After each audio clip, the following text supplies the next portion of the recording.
It is a pleasure to be back. Welcome to the next series of Beyond Boundaries and Let Us Talk series. I am your friendly moderator, Sangeet Growar, and I'm the founding director of Future Knowledge, which is an organization dedicated to women empowerment, sustainable initiatives, and IT infrastructure development. Before I introduce our distinguished speakers, let me share with you an abstract from one of my recent passionate reads. The name of the book is Execution and is authored by two accomplished writers, Larry Bossidy and Ram Charan. This book talks about the financial and economic crisis that began in earnest in 2008, which seems quite relevant during the current times too. It talks about witnessing a permanent reshaping or resetting of the global business environment. It says the old normal is gone and won't be coming back. The old rules are shattered. Radical change is becoming routine, and the ability to execute is more important than ever. And I feel how true these words sound during the current times, too. What I found interesting was that the authors gave four key forecasts, which may be relevant during this time, too. Firstly, they said that growth will be slower, but the company that executes well with confidence, speed, and resources will be able to capture the emerging opportunities. Secondly, competition will be fiercer, and that is why the margins for error are thinner here. Thirdly, governments will take on new roles in their national economies. Companies that execute well will be more attractive to government entities as partners and suppliers. And lastly, risk management will become a top priority for every leader. And that is what we all are doing at this point. So, with the tone being set, we will now deep dive into the similar context and get a glimpse into what near economic future beholds. Would it reshape or would it recover? Let us know that from our distinguished panel of guest speakers today. But before that, a quick note on our housekeeping rule. If you have any questions during the presentation, please type them into the comments box. I will bring them up after all the speakers have finished. With that note, let me introduce you to our first distinguished speaker, Mr. Prantik Majumda. Prantik is a computer engineer and technopreneur who graduated from National University of Singapore. He has led a successful digital marketing firm for more than 11 years, trained and advised more than 500 enterprises in Asia Pacific on all things social and digital. Prantik is associated with INSEAD and Quest Ventures as a mentor to advise early stage startups on digital marketing and web startups in key Southeast Asian markets. He was recognized as one of the 50 most influential global marketing leaders at the World Marketing Congress 2015, nominated for Umbrella's Agency Leader of the Year in 2018. Prantik believes that post-current crisis, business will go through the reshaping process. So let's hear his views in detail over the reshaping of the economy in the near future. Let me now hand over the mic to you, Prantik. Thank you. Thank you, Sangeet, for the kind introduction. And hello and welcome, everyone. It's indeed a privilege to be here and also to speak alongside Jayesh bhai, such a an expert and someone who has been there and done such great work in so many industries. So indeed a privilege. Of course, I think this itself, as Sangeet was saying, I mean, the very fact that you guys are reshaping the way you all do your events and engagement series through these digital platforms, I think speaks a lot about the world that we're already living in. And I'll just share my perspective. I've been in Singapore for about 20 years and probably seen two, I wouldn't say similar, but two kinds of crisis. One was the Sars crisis of 2004, when I was just about graduating from NUS and entered a market, the job market just around then. And then around, of course, the great financial crisis. And that was just around the period when we were beginning to start Happy Marketer. So having been, having gone through a couple of these down cycles, I think my personal experience is, of course, it's any such downturns it's a devastating phenomena for various people, as we see in the US, probably we're about a 13-14% unemployment scenario and could only get worse. Everyone's expecting the Q2 results to be worse than what Q1 results were. So I think we're all definitely preparing for a recession that could go on for anywhere between a year, 2 years. And of course, there's lots of debate going on about what the shape of the recovery is going to be. Is it going to be a V shape or W shape? Or someone had even more, I think someone else said it's going to be a reverse of what a square root looks like. I think everyone's speculating, right? We wouldn't know because every crisis is very, very different. But I think from whatever little I've learned from the past, downturns, I think I genuinely believe that each of these downturns kind of give us a chance to kind of reshape and pivot into a different theme. And again, what that would look like, I wouldn't go into speculating or guessing that, because honestly, I wouldn't know. I don't know. I wish I did, but I don't. But I think the principle of reshaping, I think that's what matters the most to me, because I think it's always there's an opportunity in any sort of crisis that we go through. And so the word shape to me, I've kind of encapsulated that into it's an acronym. I think coming from Singapore, I think in Singapore, anything and everything begins and ends with an acronym. So I've kind of lived up to that spirit. And so that S really starts for having a startup-like mindset.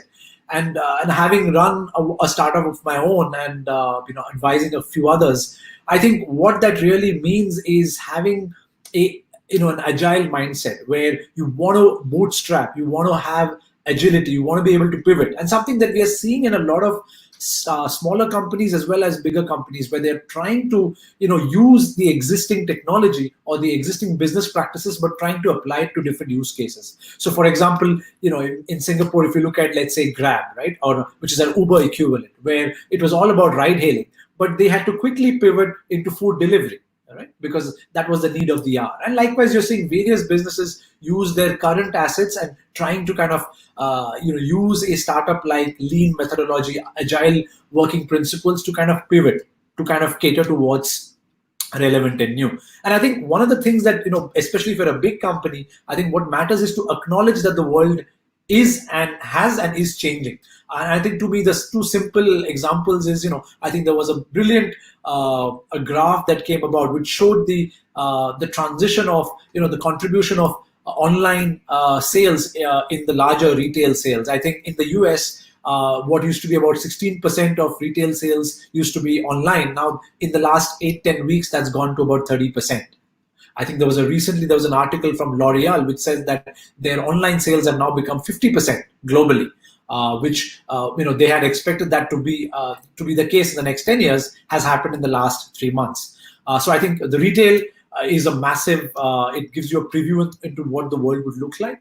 Likewise, payments. I believe what used to be non-cash payments globally used to be about $500 billion, has now suddenly become $1 trillion in the last 3 to 4 months. Again, retail and payments are a good leading indicator of what the world might look like. So I think having that startup mindset, that agility and lean methodology, I think is step one. Next is the H for human, right? In the shape. The next part of the acronym is human, is how do you make human-centric decisions? Now, this is a very a debatable topic, but a very important and interesting one.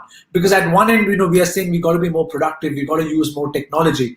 But I think we got to bear in mind is, I think there are interesting examples of where companies are upscaling, reskilling people, ensuring that they don't really have to fire people and keep that as a last resort. Because I think we got to have our heart in the right place. Whilst we drive for productivity and profits, I think the other P that's very important is people, and how do you make human-centered decisions? So I think that's something that we have really practiced in Happy Marketer and something Jayesh bhai advised us right at the start is do your best to keep people on board. So I think in our company over the last 3 to 4 months, what we have really done is we've cut all extra fats and extra costs. We have taken massive cuts at the senior level, so that we had pledged right at the start that we don't have to fire people, because we know that when people are fired, especially during such times, it's a structural change. Many people may not get jobs for the next 1 to 2 years. I think I have lived through the as a child, I've lived through the Asian financial crisis when I grew up in Indonesia, and I've seen a lot of families go through very hard times when such structural firings happen. And not only does it impact the person, it impacts his or her family. Also, the people who are left behind in the company who still are employed, it impacts them as well because they kind of go through a very insecure period, and it also impacts the ecosystem at large. So I think being human centered, making humane decisions, I think are very critical, and that's only possible if you take a long term view. If you're playing a short term game, that's not possible. So to me, that's the second part of reshaping: is as companies, as entrepreneurs, as founders, or even as employees, can we take decisions with both our head and heart? Third, which is what I was talking about, is acceleration. So the examples that I gave you about retail and fintech, they are just the tip of the iceberg. I think what, if anything, that we have seen in the last 3 to 4 weeks, or 3 to 4 months rather, is how quickly digital is accelerating, across all industries. It's not just travel, it's not just retail, it's not just fintech, it's any or every industry that you can think of. And to me, that's a good sign. And if we take that positively, I think there's a lot to be gained, because I think it was going to happen. It's just that now it's accelerated. So whether you're talking about banks, telcos, insurance, airlines, I think this is the opportunity, especially for youngsters, especially for young startups. This is their moment. I've just recently, this morning, I was speaking to a company that was into event management, and they have basically completely pivoted themselves in the last 3 months into facilitating digital events. Literally what we are doing right now is how do you kind of advise companies to use platforms like StreamYard that we are using, or other platforms like Hopin, to run digital conferences, to have breakthrough rooms. How do you manage contacts? How do you have digital CRMs? So I think, to me, that's the exciting challenge. And I think we have seen this in the last 2 rounds of crisis that I spoke about. During SARS, I think the whole Chinese e-commerce ecosystem literally began post-SARS. The Alibaba, Tencents really flourished after that. 2007, 2008, after that crisis, literally the whole, the iPhone ecosystem completely went berserk after that crisis, because today the apps that we use, that we can't think a day, going beyond, such as WhatsApp, such as any app store app, right? It all emerged after 2007, 2008. So I'm very excited to see, how does our economy and industry look like post this crisis, which hopefully ends somewhere in the next 6 to 12 months, especially with work from home and other interesting models coming up. To me, this is an exciting acceleration. So in that shape, S was for startup mindset, H for humane decisions, A for acceleration, P and E. So P is again really about the broader purpose. And again, it's a overused word, but I think it's very critical. And I'm certain Jayesh Bhai would have a lot to say about this, given all that he does for social enterprises and purpose-driven organizations. And already we are seeing this, right? In the last 1 month after the George Floyd incident, we are seeing such. At some companies are just kind of lip syncing to it, but some companies are actually, making some fundamental shifts and changes. For example, there are brands that have been there for 50, 70, 100 years are now beginning to, those brands came into being during the, in an era where there was slavery was omnipresent. So, for example, brands like Darlie toothpaste, many of you may not know, used to be called Darky at one point in time. I mean, couldn't get more racist than that. Now Darlie is going to change its name because you don't want to stand for racism at all. So there is an active movement. So I think something that I'm seeing in brands and companies is not just to reject or condone negative elements, but to actively, change their business policies to stand by good principles. And I think in our current era, fighting against racism, fighting against discrimination of any sort, whether that's sexual preferences, gender bias, or anti-racism, I think this is the era which I'm very, very sure and positive about. I think this is the crisis where, again, going back to the book you were talking about, Sangeet, I think it's also about, how do you make impactful businesses? How do you get into sustainability? I think we have seen large organizations like BlackRock. They have come in with mandates saying they will not invest in businesses that don't take into consideration about long-term impact and sustainability. This is also the chance to, think about what can we do as businesses so that we don't go into age-old practices that did not really cater to the environment.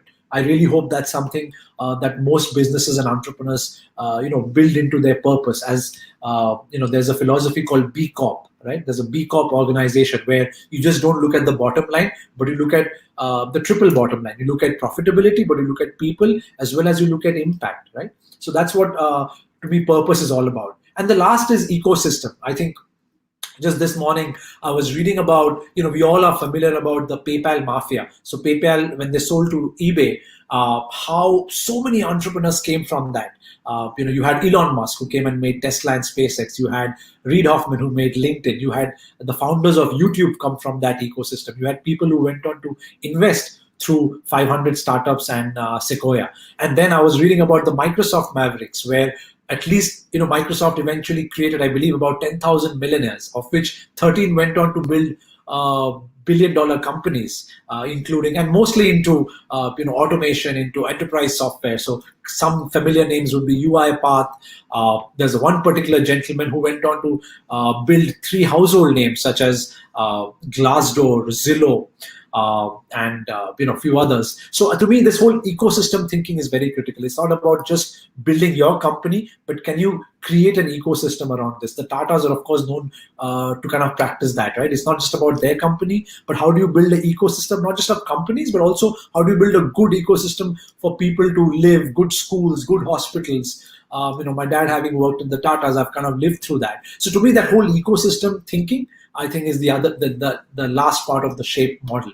So yeah, that's my principle, that I think, anytime an event of this sort happens, it is a chance to not just quickly recover, but also chance to pause and think about how can we reshape. What is it that needs our attention beyond just making profits and money. So I'll end with that. SHAPE, S for startup like mindset, H for humane decisions, A for acknowledging and making the most of digital acceleration, P for purpose-driven organizations thinking about the triple bottom line and not just profitability, and E for thinking about the larger community and the ecosystem. So that's from my side. Sangeet, over to you. Would love to take any questions or hear Jayesh Bhai's perspective on this. Prantik, honestly, that was fantastic. Really like the shape framework that you gave. Have resilience like the startups, be more, human centered. They should be accelerated, digital and tech. It should be purpose driven, and of course, the last point: have an ecosystem, better ecosystem for to deal with it.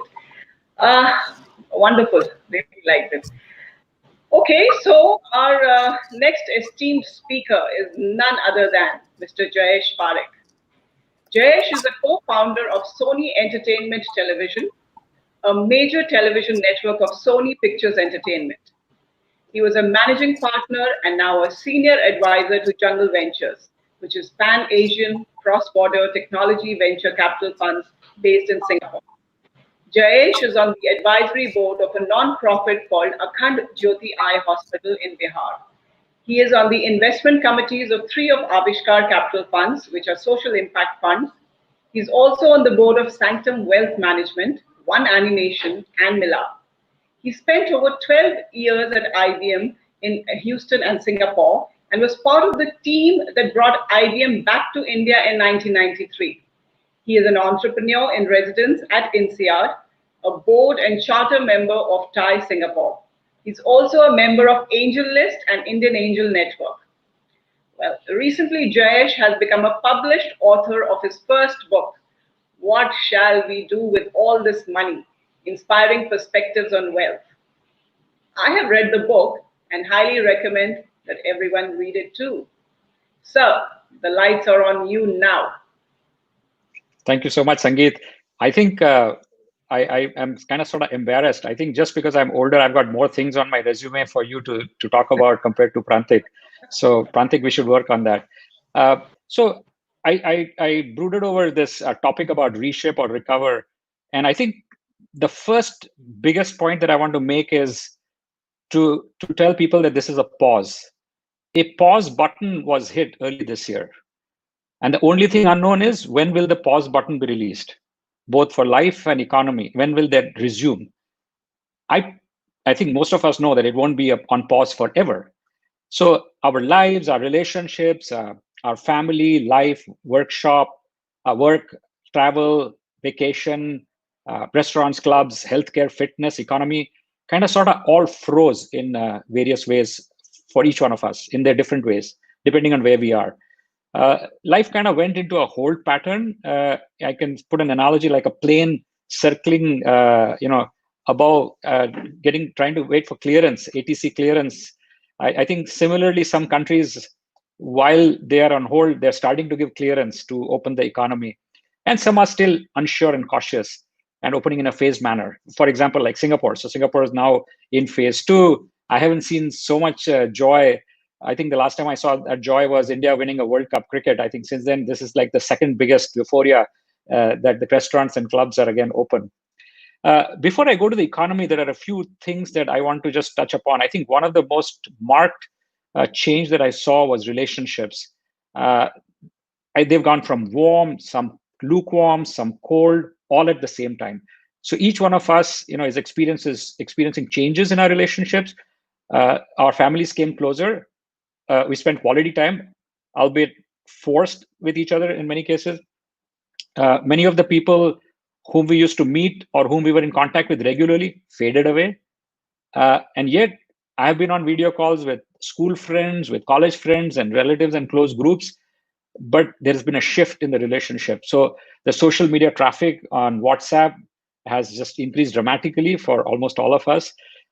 But then many of us have learned new hobbies, new board games, online games, longer and more frequent walks or bicycling, and these will continue. Yet, of course, at a slightly adjusted pace and duration now that the economy is opening up and people are going back to work. Again, going back to work is whether it's physically going back to work or working from home. So anyway, I think tennis, badminton, golf, swimming, I think we'll see continued and newfound enthusiasm in my mind. I think those are some of the things where it sort of will overhang, will stay. The other piece is healthcare. I think we will see a lot more focus on healthcare in the near term. And my personal opinion is that it might go back to normal. Hygiene will improve a lot, which is a good thing. Just like security checks at airport has become a norm now, good hygiene should and will become a norm. Ultimately a vaccine will change everything. So it's a 2-year hit, sort of, give or take, right? So, and then the other one piece, which is quite interesting, is giving back, right? So one good thing that happened is that many more people were compassionate, and there was a wave of empathy posts on social media. Many spoke up on behalf of migrant laborers. Many people organized fundraisers, and lots of people donated to them, some for the first time. This is good news. Of course, the question that I ask my friends is, will they continue once the pandemic passes? And will we all go back, or will we all go back to square one? I think that's really, the underprivileged were there before, and they will be there after. But I wonder if this empathy will change our lens and actions, and will it sustain in the future? I think online retail giving, like Prantik mentioned, online e-commerce, online giving, retail giving will sustain and grow in my mind. So platforms like Milap and Kiva, Give India, they will strengthen in its place in the nonprofit world. And also in parallel, social enterprise, which is doing good and making profit. So social enterprise and social impact investing, according to me, will get a lot more attention and will get much more funding as an asset class. So I'm quite bullish on that. The other point is about work. I think online work from home, audio video calls may increase, but my frank opinion is that most of the world will go back to normal. So will digital life improve and increase? For sure, I think it will. But e-commerce, which is thriving, will retain a lot of its gain. But will there be less travel for some time? Yes. But will this be changed permanently? I don't think so. I think it will, it won't take over completely, not for long. My call is that majority of working life will go back to normal. Business models will certainly evolve. But in my opinion, we will see a huge surge, and numbers on digital, online, mobile, fintech, e-commerce, esports, OTT, streaming platforms, and all of that. So some of the business models will evolve, but office and the work that we're doing, I know that the many companies have given time off for the rest of the year. Some have said, don't come back till August, etc. Fair enough. The bigger the company, the more they can afford it. But I think the rest of it will all go back to normal. The other comment before I just come now to the final point of economy is geopolitics. I think I just want to just mention that because sparring between countries will continue post this pandemic. However, the business climate will go through a major shift as a result of the US-China spat. This may be a long-term issue than previously anticipated, in my opinion. And USA, in order to excel, always needed a number two player to compete with. It was the Germans, then it became the Japanese, and then Soviet Union, and then split after that, Russia, and now it's China's turn. However, the good news for us sitting in Singapore, that it should be advantageous. Actually, both for Singapore and India, in my personal opinion. Singapore plays a pivotal role in the US-China commerce. And while there are some tensions brewing on the borders in Ladakh, and my feeling is that sense will prevail, and both India and China will have no choice but to play ball. And more so if President Trump gets reelected, which seems unlikely at this time. However, I would not bet on it. So just don't count on it yet. So again, the big elephant in the room, which is economy. I think the majority of our economic life will go back to normal. Again, I feel that there will be some collateral damage, no issue, and the damage may shift from one group of people to another group of people. For example, if some of the migrant laborers don't want to return to work, they may get hurt, and some unemployed laborers may get trained or retrained and enter the workforce. So has the economy taken a major drastic hit before? Has this happened before? Sure. I mean, think about, so because I'm older than Prantik, I can think of the major drastic things like complete shift from gold standard happened in 1971. Oil embargo happened in 1973 when oil went from $3 to $12 per barrel. I mean, the Americans thought that the world was coming to an end. And then the 9/11 happened. The Ebola happened. SARS, Prantik mentioned, happened, that outbreak. The HIV epidemic happened. Then, of course, the 2008-2009 financial subprime crisis, most of us will remember, and now this COVID-19. And just like all of the rest of them, this will pass too. I mean, right now it feels like, oh, wow, the rest of them just look pale compared to this. But, I personally, I think, just look at the stock market. You don't have to look any further. So many people are waiting on the sidelines for it to correct. But it's not showing any signs of correcting. I mean, it goes through a little bit of blips here and there. So my personal opinion, the economy will bounce back.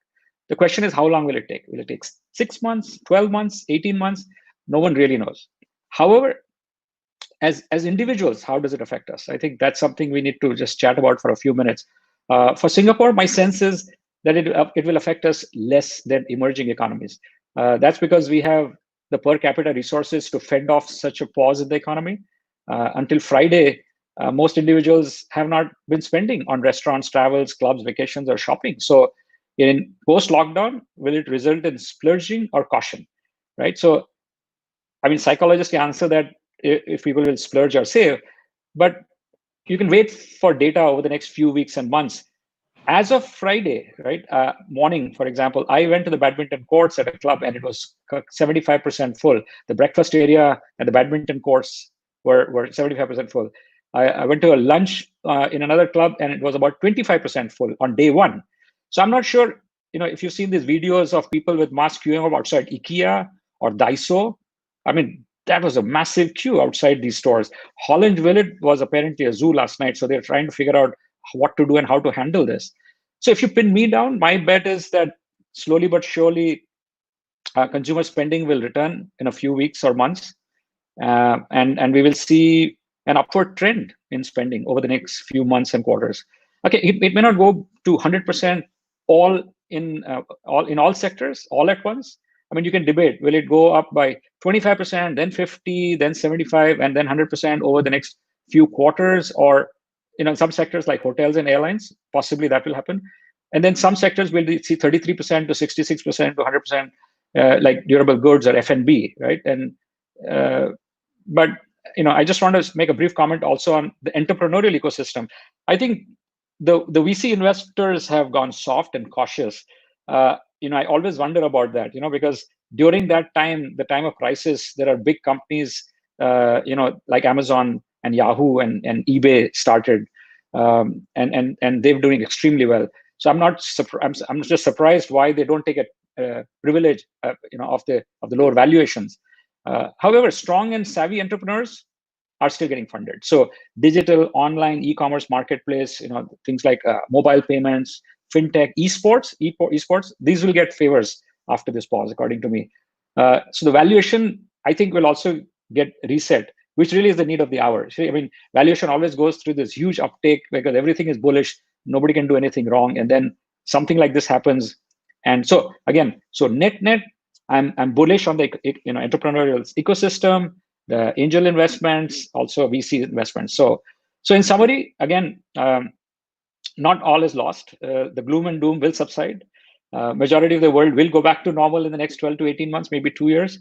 So in a lifetime, that's not a lot of time. But again, I can understand that people who are getting hit, they're saying it's easy for you to say that. Agreed. But I hope many things, I really do hope that many things do get reshaped, like income distribution, some unfair advantage, winner take all funding to selective growth companies, startups, killing smaller competitors, for example. Prantik talked about racism, for example, depolarity in the society, environment, geopolitics, and the current form of capitalism. I really hope that, and I hope that it is not just merely a rhetoric because of the fear. I mean, many a times we've heard this and people all do rah-rah, and there's a lot of rhetoric, but nothing happens. And I really hope that leaders of the countries, the financial institutions, the corporations, the societies, religions, NGOs, impact funds, environmentalists, they all come together to raise the collective consciousness of the world for a better world tomorrow. So again, thank you for giving me this opportunity, Sangeet, and happy to take questions from you and the audience. Wow. Thank you, Jayesh, for covering such broad range of subjects in such a short span, like lifestyle, healthcare you've covered, economy, jobs and geopolitics. I really appreciate your data-driven analysis on the economy and geopolitics, and touching on both current and possible future affairs from risk and opportunity perspective. So your perspective makes us confident that things are not all that bad. Anyway, and now, my lovely, beautiful audience, it is time for our Q&A session. We have, yeah, how many minutes left? 27 minutes left. So we'll be able to take up quite a good number of questions. Okay, so let me check on the. Okay, we have Dr. Naresh from Sydney. So Jayesh, this question is for you. Which countries do you think can step up to balance the supply chain for the global market? Yeah, so I think that's a very loaded question. I think it's not going to happen overnight. I think we're all having, again, I call it rhetoric, where everybody's basically saying, oh, we need to fix this. So the Americans are saying it, the Indians are saying it, but it's just too huge. It's massive. So while there will be a shift, I think in some sectors, India is definitely a winner. But beyond that, I think there may be some other countries in Europe, like Germany, people like Japan, who could. Again, it all depends on if they can be competitive. So that's the thing. The scale and the competitiveness, right, is just amazing in China, which is the elephant we're talking about in the room. So my bet is that even countries like Australia, while they're struggling right now, my hope is that sense will prevail and things will neutralize, and many of the things will go back to normal. However, there are countries like India, for example, that clearly have many things to do to gain that advantage. But the supply chain, it's very difficult to rock it completely, and just knee-jerk reaction probably won't happen, according to me. Thank you, Jayesh. We have a question from Sangeeta Bhatia.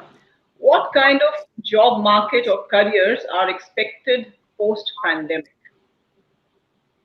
Prantik? Oh, okay. Who would like to answer that? Sorry. Well, I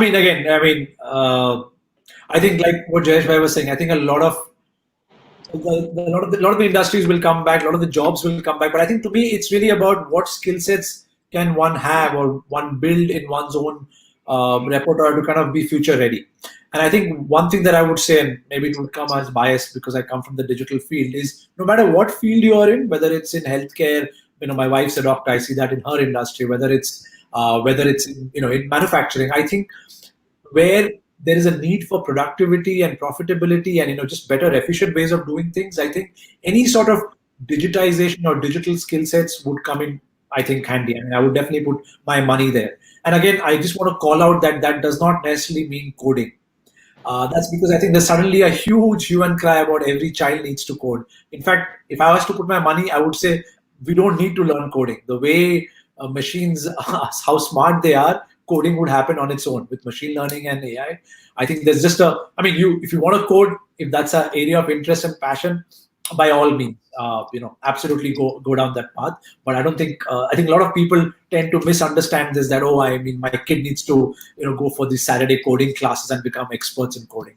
But yes, I think digital skill sets in terms of how I think it's a thinking. How will digital impact my organization, the people, my organization structure, my processes? How can my processes become more efficient? How do I cut out red tape? And of course, what kind of technology do I need to kind of orchestrate this whole thing? So I think there's a whole principle of what's called PPT, people, process, technology. I think thinking about that in your organization uh, more than just the technology alone. I think to me that's a big change. But at the same time, I'm a big believer that apart from this whole people process technology in the realm of digital transformation, what will actually make a huge difference in the future, in my opinion, is the softer side of things. It's the emotional quotient.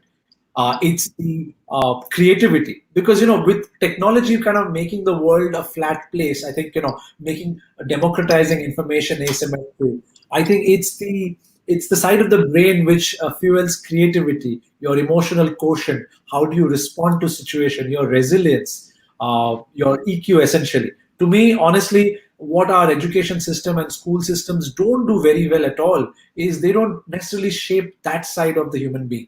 We are so much focused on STEM. Every school talks about STEM, but very few schools talk about building the future of emotional intelligence.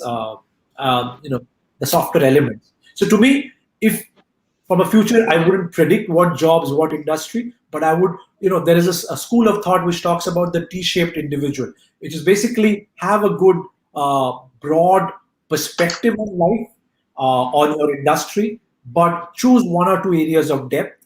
And I think encapsulate all of that with the softer side of things. I really think that element of art, culture, EQ, to me, if that is strengthened, I think one can be resilient no matter what industry you go in. Thank you, Prantik. We have Candy Dell from Pune, and this question, she says, this is for you, Jayesh. She's saying, Jayesh ji, what corrections in economy will help the middle class, which forms most of India? Yeah, so I think the percentage of people who own the majority of the wealth, right, is dramatically skewed. Now, is the middle class surging? Yes. I mean, if you go back and look at the last 20 years and 10 years, I think middle class is coming in its age. And I think so, therefore, you need more startups, the entrepreneurial system.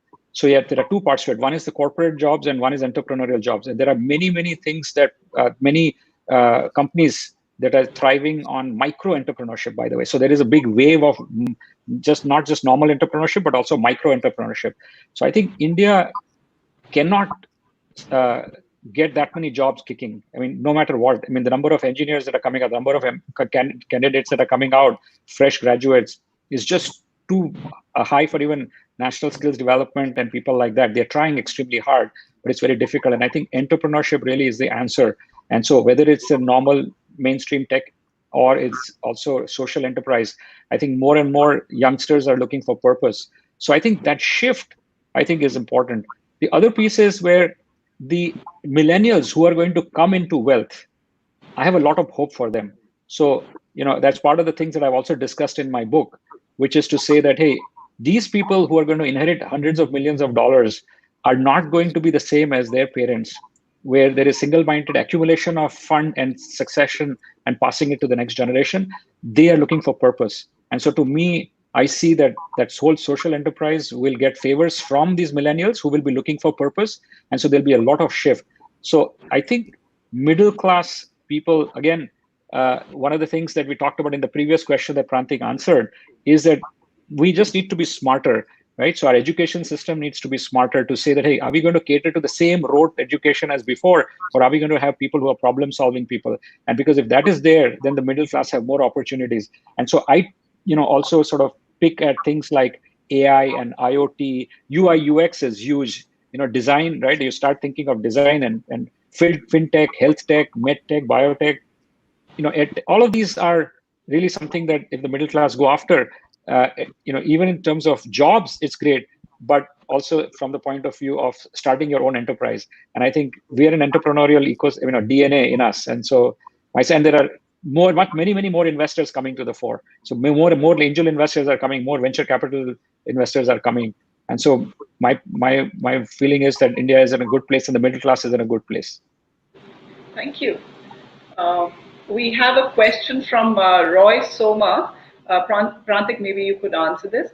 Do you feel alternative healthcare industry has a promising future post-pandemic? Well, I got to ask my wife. I'm not an expert in alternative healthcare. To me, I think healthcare as an industry, as what Jayesh Bhai was saying, I think the common spine in all of these traditional industries that need to kind of change is the spine of technology. Is how do you, and again, with the purpose of how do you make it accessible? I think I would definitely back the trend of telemedicine. Now, whether the doctor on the other side is advising normal medicine or alternate medicine, that I guess depends on the utility and depends on what kind of problems we are solving. So I would say again, if my alternative one's looking at Ayurveda, etc. I would again, right? I'm not an expert on the field, but I think the way healthcare will be delivered, will be accessed. To me, that's of concern. Is how do I ensure that access to healthcare medicine can be as far and wide as possible using, the technology has existed. It's about the political will. It's about the regulation, and it's about the entrepreneurial spirit that Jayesh was talking about. Is how can people, what the practice of the world have done, what Homage is doing in Singapore is let's use technology to democratize access. To me, this, I think there's a particular point that Jayesh Bhai made during his speech was about, it's about this, the fear of access has to be democratized. My biggest fear in all of this is where wealth is with the top 1%. And to be more than wealth, and I think this is where I think I have a lot of hope and I have a lot of learnings from Singapore's meritocratic system, where the great Lee Kuan Yew said that we're not all born equal. We all have different IQs and intelligence levels, but the role of the government or the ecosystem has to be providing equal opportunity. And I think that's something that countries like India need to kind of take into consideration. And whether the government, in India, they generally say that people succeed despite the government. So I hope the government plays its part. But despite that, I think it's the entrepreneur and the VC ecosystem. They need to look at and back technology companies or companies in general that are doing something to accelerate the access of various, whether it's healthcare, whether it's finance, whether it's retail. So coming back to alternate healthcare, I definitely think there can be a great future for this. But hopefully, the goal is to kind of democratize access and make it available so that people can then take a call, whether it's working for me or not, whether it's cost effective, so on and so forth. Sangeet, I'd just like to add to that I think that this last 6 months, what we've gone through, I think the awareness, the access, the consciousness of people on this alternative healing or alternative healthcare has dramatically improved. I mean, you look at WhatsApp messages that will say simple things like, drink hot water with lemon, for example. Somebody says, eat this homeopathic medicine with arsenic and something like that. And I mean, everybody's trying everything. And I think personally, I think that this is thousands of years of awareness and thousands of years of knowledge, thousands of years of experience, really, of grandma's nuska, right, that we have used in many cases. And this last 6 months, I think people have become more aware because, again, it takes years for things like vaccines to happen, whereas this is like saying, oh, this, let's try this healing. And there are more people doing yoga, more people doing meditation, more people, doing all of that also. So alternative healing, I think that definitely, at least in India, I don't know about the world, but at least in India, it should have a good go. My only fear, though, the only caveat that I would say is that in all of this, what I generally sometimes fear is the element of being able to validate certain things and the prevalence of fake news in the WhatsApp university. And that's the mystique of India. Like, don't take it away. The mystique of India, you can't say, okay, prove it. There's nothing to prove. India is a proven country. Great. Thank you. That was wonderful. So we have a question from Rajesh Nair. The question is for you, Jayesh. There is a school of thought globally that with 5G, AI, and VR coming in strong, physical travel and tourism will get substantially replaced with virtual travel, given its convenience, safety, and price benefits. Your thoughts, please. I hope it doesn't happen. I think that it is really currently it is a fear in us, right? So when SARS happened and Ebola happened, HIV epidemic happened, we've been through this before. When the terrorism part happened, we all thought, oh my God, the world is permanently going to change. And then shifts happened, right? The security system changed at airports, etc. I think that yes, okay, it may shift a little bit in this next 3 months, 6 months, 12 months, but long term, the interpersonal relationship, interpersonal communication skills, however much I love this, if I had this audience in front of me of even 20 people, we don't need to have 200 people. It's just a different drama, right? You look somebody in the eye, they have the chance to rebut, and I can see the fire in Rajesh's eyes when he's asking me this question, because he's expecting a certain answer, and if I don't give it, he has a rebuttal. Right now, he has no chance of doing that. Also, business, right? There is a lot of business that people say that gets done on golf course, for example, right? I mean, these are some old boys network things that happen, and all now women are also playing golf. So, these things are not going to go away, and there is such an amazing awe in travel, not just for business but also for personal pleasure, which sometimes now get mixed. So my personal sense is, Rajesh, I don't know what answer you're looking for, but I'm here to tell you that I think a lot of it goes back to normal. Will new business models develop? Yes. Will it shift some of this travel? Potentially, yes. But my bet is that long term, it'll all go back to normal. I'll die if there's no travel. Anyway, so we have a question. Thank you so much, Jayesh. We have a question from Rami Singh from Chandigarh. His question is, okay, we'll have to figure out who's going to answer that. Considering the current geopolitical crisis India is facing, the focus will be more on defense spending rather than in health sector. This could prove a huge deterrent in India's rise with not much resources available. What could be the way out for India? Who would like to take this? Jayesh, by your perspective, okay, I'll just throw mine first to say that, listen, this has also happened before.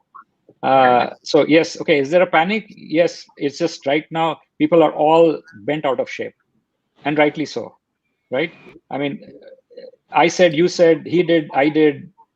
I mean, I don't know why they didn't have drones. I mean, first thing I would say is, hey, get a drone up there and then go out and have chats with the border. So you can clearly see, the whole world can see it. Just stream it live. So nobody can say, well, I did it first or you did it first and who pushed me first and all that, right? I mean, in the classrooms now, they have cameras, so nobody can run away from it.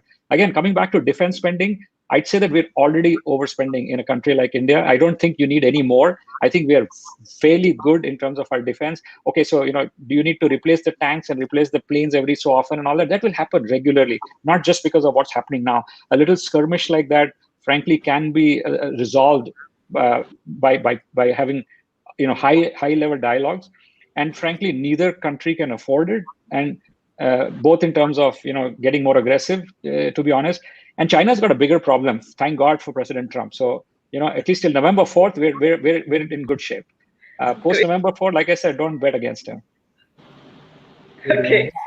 My perspective on that is, I mean, absolutely. I think genuinely hope India doesn't spend more on defense. I think the ratio of defense spend to GDP is just way too high. And in fact, there's a very interesting study from the Harvard Kennedy School of Government. I think there was a CNN article yesterday which spoke about, there's a general perception that, the Chinese army is way more powerful than India's. But if you actually read that study from Harvard Kennedy School by the Americans, it actually says otherwise. In fact, especially in the Air Force and as the strategic. I don't think we need to convince anybody. I don't think they should go there. Let's. I mean, I'm not saying let's believe in non-violence, but on the other side, I don't think we need to beat our chest to say that we are more powerful and they're less powerful. No, my only perspective was I think we shouldn't spend. But I would say that one sentiment that I generally don't like currently amongst, I mean, I'm only speaking from the Indian perspective, is this whole anti-China in terms of business. Like, this, I'm sure you guys would have seen this, people throwing televisions and this funny meme where Arnab Goswami is on TV and saying, don't buy China, but there's a sponsored by Oppo or Vivo logo somewhere. Because, if you have to do that, you have to give up at least 30 of India's top fintech and e-commerce apps. So Paytm to the Zomatos of the world are all Chinese funded. So I have an issue with that. I think there's a place for diplomacy to solve this, and let that play out rather than us suddenly go. No, but Sangeet is going to yell and scream now at you. India wants to know, so please don't stop there. Sorry, say that again. I said Sangeet is going to scream saying, India wants to know, Prantik, come on, tell us. True. Okay. So that is a great perspective. Okay. Navneet from Chandigarh wants to know what, according to you, both has been your realization or learning from this pandemic experience? Prantik, you go first. Yeah, I think my biggest learning has been I have too much respect for preschool teachers. I have a 3.5-year-old at home. I honestly did not spend way too much time. I mean, I didn't get to spend too much time with him thanks to work travel. But with 3 months locked in and my wife obviously the hospital, I realized, man, hats off. So the first thing I did when the preschools opened, like Jayesh Bhai said, I was way happier than my son. And I actually went and told the teacher that, you manage 20 kids, hats off. So I just realized, I mean, that's my personal realization. But also I realized the element of productivity from a work perspective. I love traveling for work overseas, but I think I'm not a big fan of traveling from meeting to meeting in taxis, etc. I just realize every day I probably, and I'm sure this is even more true in India, you probably end up spending 2 to 3 hours traveling to work. I just realized that work from home can be fairly effective to get work done, but I would like to keep my off time for the coffee chats and the club meetings that Jayesh Bhai was talking about. But so yeah, productivity from a work perspective as a realization, and yeah, hats off to teachers. Yeah, so I did a few courses that were extremely helpful. So one that I would recommend to you is a Coursera course taught by Professor Laurie Santos called The Science of Wellbeing. It's a free course right now. So before they change it, once the lockdown finishes, they'll charge again. So you should go and look at it. I think that was very powerful for me. So I do meditation, but it really re-emphasized the time I was spending on it and the frequency of what I was doing. So that's really one terrific thing that happened to me. I discovered another one which is called heartmath.com. So that was another one. And then there were a couple of TED Talks which basically talk about saying I went looking for God and here is what I found. That was also extremely powerful by a lady called Anjali Kumar. So again, all of these are times where you retrospect and you basically try to figure out life. And fortunately, I don't have an operating life, which means I don't have office, I don't have staff, I don't have anywhere to go. So when the lockdown finished, I went from my bedroom to my study. So that was the distance I walked. But more seriously, I think once I structured my life, meaning I figured out saying, hey, listen, there are terrible things happening to people. And how can I overcome that fear? And that learning was that, hey, once you structure your life and you do basic things like you get a will and you have some professionals doing wealth management and things like that. And it doesn't have to be the quantum of it. It's just that you have, if something were to happen to you, are your loved ones taken care of? Or they're going to go into a complete frenzy? Once I got over that, I got my life back. So I went into that lot of online talking, a lot of online video conferencing with my high school friends, my college friends and all of that.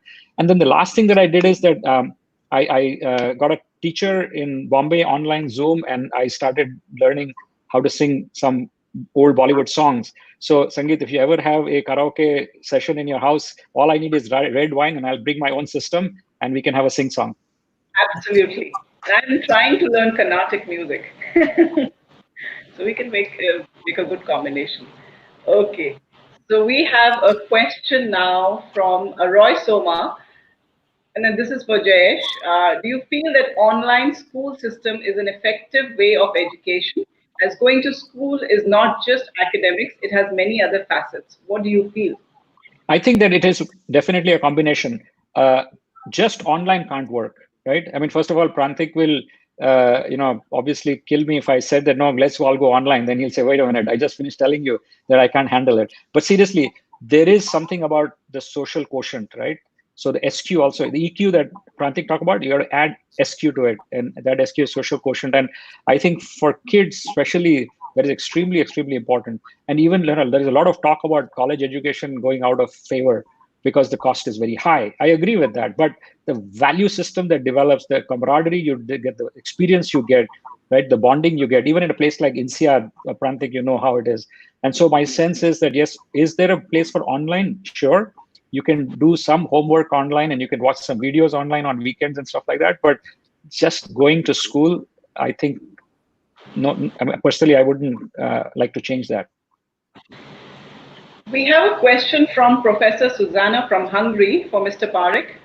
What is your opinion about the economic recovery from the influx of economic stimulus that the government is pouring in the economy to keep it afloat?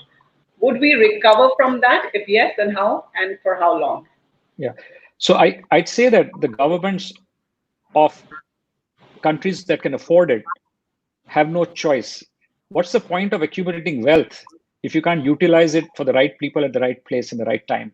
And right now, while countries like America are printing money, as they say it, and I don't know, how that works, but at the end of the day, there is a pause, we said, right? So the economy came crashing down. There were some revenues that went down to zero, salaries went down to zero, and people have to live. So I think it's perfectly fine. Stimuluses of different types are necessary and essential. And that's, again, remember that the people who are making money are paying taxes, and those taxes are the ones that they're distributing again to, and that trickle down actually is going much further. So it's not like the rich are the only ones who are getting all that money. I think there are other people who are also getting money who are then going to consume. So I'd say, and then are we going to recover from it? And I'd say, yes, we've done that before. I mean, look at the financial crisis that Prantik talked about, right? I mean, that subprime also had a lot of monies that went in, and nobody now goes back and does analysis. At least I don't know. I'm not sort of an economist. I'm not doing all the dollars and cents about how much was put in and how long did it take to recover. So is there a possibility of inflation? There should be, but look at it. The Fed is actually cutting, so it's actually going lower and lower. So from my point of view, I really don't see any other choice. I think there is no choice. You have to sort of pump in money out into the industry and to the market and the people, individuals, and therefore the stimulus is the need of the hour. No choice. Thank you. Candy says, "Wow, that's fab, Jayesh. Let's do a karaoke for Pancham Das' birthday on 27th. We want to hear you." We're going to do but that. Only 5 people are allowed, so we'll have to put it on Zoom otherwise. Yeah, right? absolutely. So we have, okay, this is the last question now. This is from Rajesh Nair. Has the future of enterprise in India moved into tier 3 and tier 4 cities with the massive migration out of the metros into such places? Or everything in metros will get back to normal with these people flooding back at the earliest? Prantik, go for it.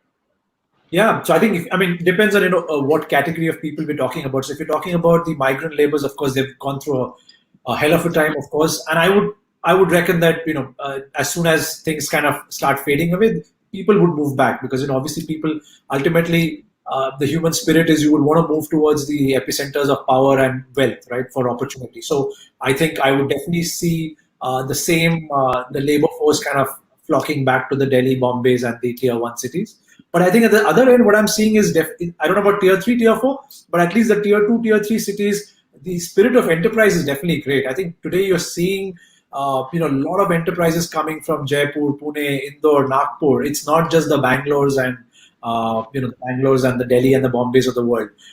Even in Kolkata, even of course Hyderabad has always done fairly well. So I think, to me, again, my hope is that from an entrepreneurship startup perspective, I think that spirit is percolating. The funding is also going down to that level, whether from HNIs or even institutional funding. Also, the larger companies are beginning to open their centers in some of these cities. So to me, my hope is that the enterprises start moving down there. But I think the labor forces, I think, for the foreseeable future will definitely flock back. And so the only other thing I'd say is that government is starting to spend a lot more money on building airports in these 2 or 3 cities, more trains, more roads.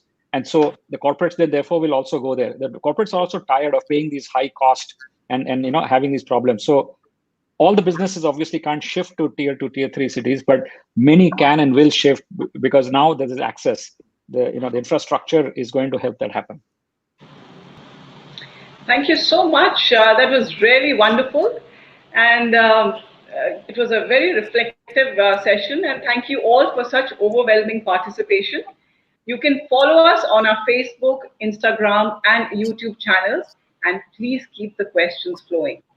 Also, share your preference for the next session and the topics you would like to be discussed and represented in our next webinar. Until then, God bless. Rab Rakha. Thank you. Thank you, Sangeet. Thank you. Thank you, Thank you, Jayesh.